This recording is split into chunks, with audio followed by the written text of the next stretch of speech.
quelles ont été les opportunités du coaching depuis 25 ans? Pour mettre les choses en perspective, je dirais d'abord, le coaching est ancré dans la sagesse de l'humanité depuis très très longtemps. Il y a plusieurs millénaires, le philosophe chinois Lao Tse disait: au centre de votre être, vous avez la réponse. Vous savez qui vous êtes et vous savez ce que vous voulez. Bouddha, Confucius, et puis des philosophes grecs tels que Aristote, Épicure ont dit à peu près la même chose en fait.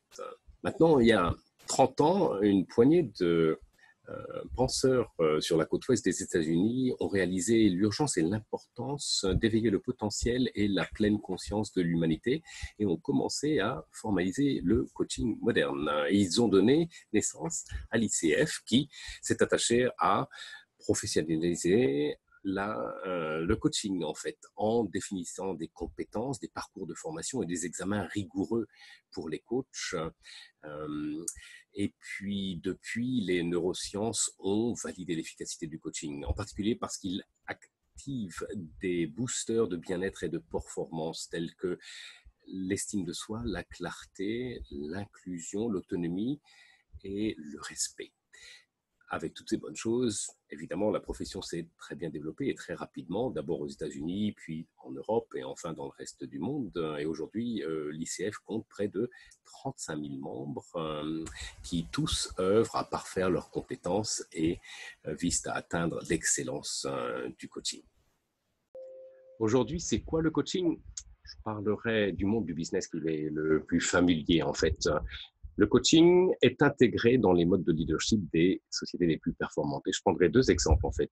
Microsoft, d'abord, dont les principes de leadership sont établir la clarté, générer de l'énergie et atteindre le succès, qui sont aussi les principes du coaching, bien sûr. Et puis chez Google, le comportement numéro 1 exiger des managers et soyez un bon coach. Ce n'est pas une surprise parce que Eric Schmidt, le patron de Google au fil des 20 premières années de la société, a dit à l'envi que le meilleur conseil qu'il avait jamais reçu était d'embaucher un coach. Et il a même écrit un livre sur son coach.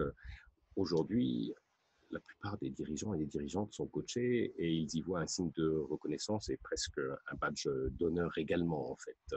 Et puis, une étude récente de l'ICF a montré que le coaching dans les sociétés améliore l'efficacité des équipes de 57%, la motivation des employés de 56% et la productivité de 51%. Il y a plein d'autres chiffres qui vont dans le même sens, on le sait bien. Quelle est ma meilleure espérance pour le coaching pour les 25 prochaines années? Je dirais d'abord la démocratisation du coaching pour que de plus en plus de personnes puissent en bénéficier. Et je salue au passage le travail extraordinaire de la Fondation ICF qui a déjà aidé plus de 16 millions de personnes de par le monde. Et puis, deuxième espérance, que le team coaching continue de se développer rapidement pour permettre à l'intelligence collective d'émerger et d'apporter de belles et bonnes solutions à notre monde pour son avenir, en fait. L'ICF sera le fer de lance du progrès de la profession au fil des 25 prochaines années, notamment avec ces 6 familles, dont le coaching en organisation qui étendra l'accès au coaching dans les organisations, et puis notre think tank, Thought Leadership Institute, qui offrira des réflexions et des études qui enrichiront l'avenir et la contribution du coaching. Dans cette crise, je vois le moment pour nous, les coachs, avec tous nos efforts, tous nos talents, d'aider le plus de gens possible. Notre récompense sera que notre profession en émergera encore plus reconnue et identifiée comme une cheville ouvrière d'un monde meilleur.